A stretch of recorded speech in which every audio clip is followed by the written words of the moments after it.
of the Dalai clique's apparent advocacy of religious freedom, human rights, and world peace. It says that the old Chushikangjuk organization and Shugden worshippers support each other since both suffered the persecution of the Dalai Lama and his exile government. In Lithang Monastery, eastern Tibet, the Chinese authorities arrested the Venerable Lobsang Chöngyur. His crime was to circulate His Holiness the Dalai Lama's counsel on Shugden practice, as a result of which Lithang monks closed their Shugden shrine room. The Chinese authorities then forced the monastery to reopen the Shugden shrine. The most obvious confirmation of the connection between the Shugden group and the Chinese government is that Shugden members escorted officials of the Chinese embassy in Delhi to a Tibetan settlement. Moreover, the Shugden campaigns have greatly boosted the confidence of the Chinese government. In May last year, Ten Qin, party secretary of the Tibet Autonomous Region, boasted that the Dalai clique is now suffering a setback. Ten also stated that Tibetans had awakened from their slumber and were opposing the Dalai clique. He also talked of the alleged setback suffered by what he called the separatist elements. It is clear that the money for the Shugden activists campaign in exile comes from the Chinese government. In criticizing His Holiness the Dalai Lama and the Tibetan government in exile, the Chinese government and the Shugden activists echo each other's rhetoric. Some letters circulated by Shugden activists openly boast of the confidence they derive from the Chinese government's support. So, the connection is clear. It's also becoming very obvious that the Shugden activists are connected with the Mongolian Tibetan Affairs Commission in Taiwan. There is a person called Lama, who led Western Buddhists in demonstrations against His Holiness in Germany, the United States, and other places. On 10 October 1998, he was a guest of the Mongolian Tibetan Affairs Commission at the Taiwanese National Day function in Taipei. The commission organizes what it calls functions to propagate Tibetan Buddhism and culture in Taiwan. But it always invites people like Yongde Tugu of Serame, Titul of Zhangze, and other known Shugden supporters to speak at these functions. The Shugden activists also seem to have a lot of money to spend on their campaigns, not just 1 or 2 million Indian rupees. Their huge spending power clearly indicates a link with the commission. So, there are clear indications that the Shugden activists are connected to both Communist China and the Mongolian Tibetan Affairs Commission of Taiwan. Now, regarding Shugden, well, the name Shugden has escaped my lips just now. We Kagyu followers normally do not mention this name without fear. There is no Shugden practitioner among Kagyu followers. The reason why we fear the one I named just now is because we believe he causes obstacles to spiritual practice and brings discord in families and among the community of monks.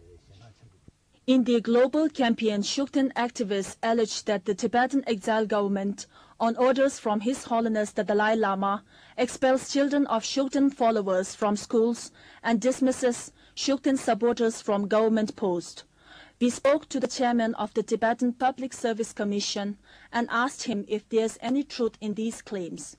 We asked the same question to the heads of Tibetan schools. There is absolutely no truth in the claim that we expel Shugden followers from Tibetan exile government jobs. The cabinet and the departments under it have made this point clear on several occasions, but the allegation persisted. So, our commission issued a written clarification. In the entire history of our Public Service Commission, nobody has been expelled for following Shugden.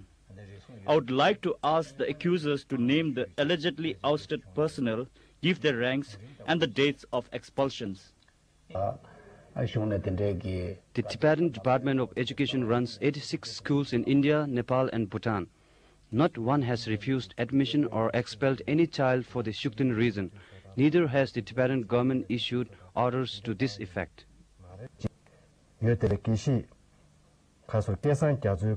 I must point out clearly that the Tibetan Homes Foundation has neither refused admission to anyone nor expelled anyone for following Shugden practice. It seems there are rumors about an old woman who was an inmate in our old people's home some years ago. Our daughter worked at our foundation.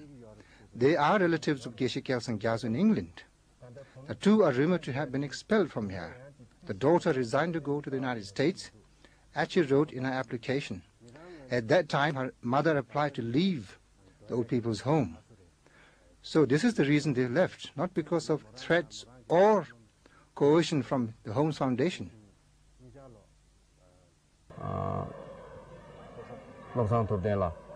No one from the Central School for Tibetans in Missouri has been expelled for following Shugden. For example, Lobsang Thupten, Shugden supporter and former teacher, had his son in this school. After completing his class 10th examinations in another school, the boy came here in 1996. He completed his 2-year commerce course and had no problems here. This year, he passed the All India Higher Secondary examinations and left our school like other students. Therefore, he was certainly not expelled. No one has been expelled from here for following Shugden. Yishi Chadeng, president of the Shugden Society in Delhi, had 2 sons in our school. One was admitted in 1993 and another in 1995. But in 1996, the parents took the children away, claiming their lives were threatened. They were not expelled. No one has been expelled because his or her parents were Shugden followers. Shugden supporters claim that the Tibetan government made an attempt on the life of Kasur Kundeling for criticizing the Dalai Lama's ban on Shugden practice and opposing his middle-way approach to resolving the problem of Tibet. We asked Kasur Kundeling if this is true.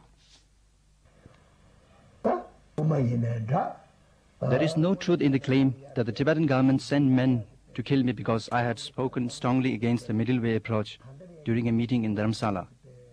In fact, we never had such a meeting. I went to Dharamsala to receive an award, which the Tibetan government was giving to retired officials.